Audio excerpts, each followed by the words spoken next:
What we are very proud of now, the young generation, like Prime Minister Trudeau, President of Argentina and so on, that we penetrate the cabinets. Penetrate the cabinet. This guy's like so central casting Bondville, it's unbelievable. That guy is, well.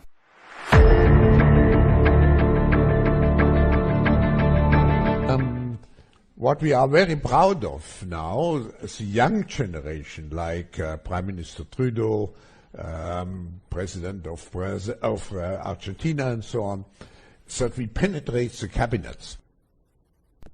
Penetrate the cabinet. This guy's like so central casting Bondville, it's unbelievable.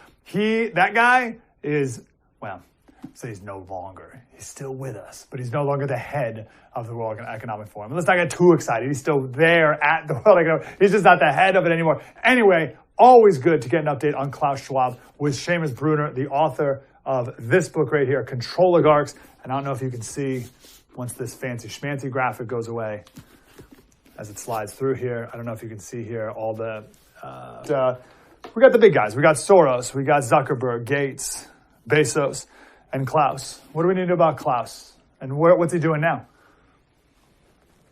Yeah, so Klaus Schwab has always been sort of the figurehead, the front man, the spokesperson for the global elite. A lot of people, you don't even know who they are, dictating the policies of your country, of our country here in America.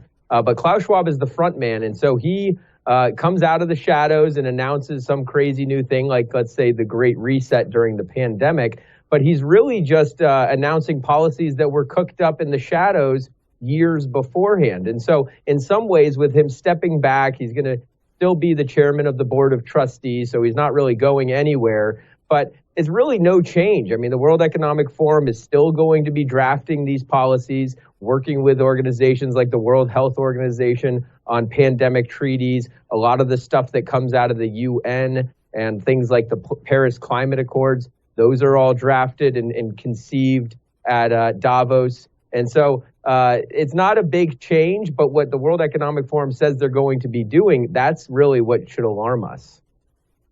Yeah, actually, kind of good for him for building an organization that's bigger than him, that can live on beyond. Unfortunately, it's an organization for bad, for evil, but he built it from nothing and made it. So congratulations. What is next on the World Economic Forum agenda?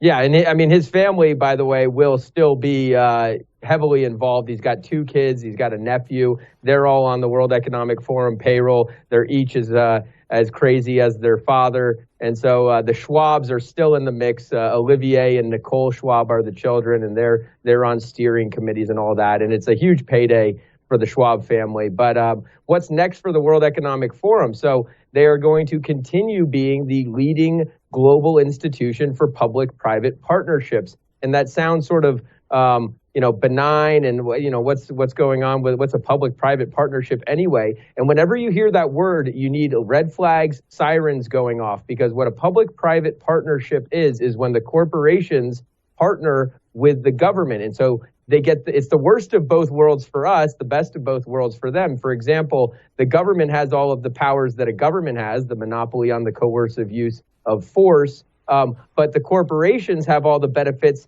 that the government lack, which is like total opaqueness in their movements, that corporations are able to hide behind things like intellectual property or proprietary work product, so that we can't peer behind the curtain. For example, you can FOIA the emails of the government. You can't FOIA the emails of a corporation. And so let me give you just a couple examples of public-private partnerships in action. Big tech censorship. The government isn't allowed to infringe on your First Amendment rights, but the tech platforms, because they're a business, and the left always comes at you like, don't you support a business's right to choose who they do business with? Therefore, Facebook is allowed to censor you. All of the other big tech platforms are allowed to censor you. And the government can't censor you, but what they can do is shoot an email over to Facebook and say, hey, take these accounts offline. So that's an example of a public-private partnership. Another example is the pandemic response. The government isn't always able to completely lock you down and completely infringe on all of your basic human rights, But all of the businesses in partnership with the government said, well, unless you get the vaccine, you're not allowed to come to our restaurant. You're not allowed to work for our company. And all the left suddenly fell in love with corporations after hating them since forever and said, yeah, it's the businesses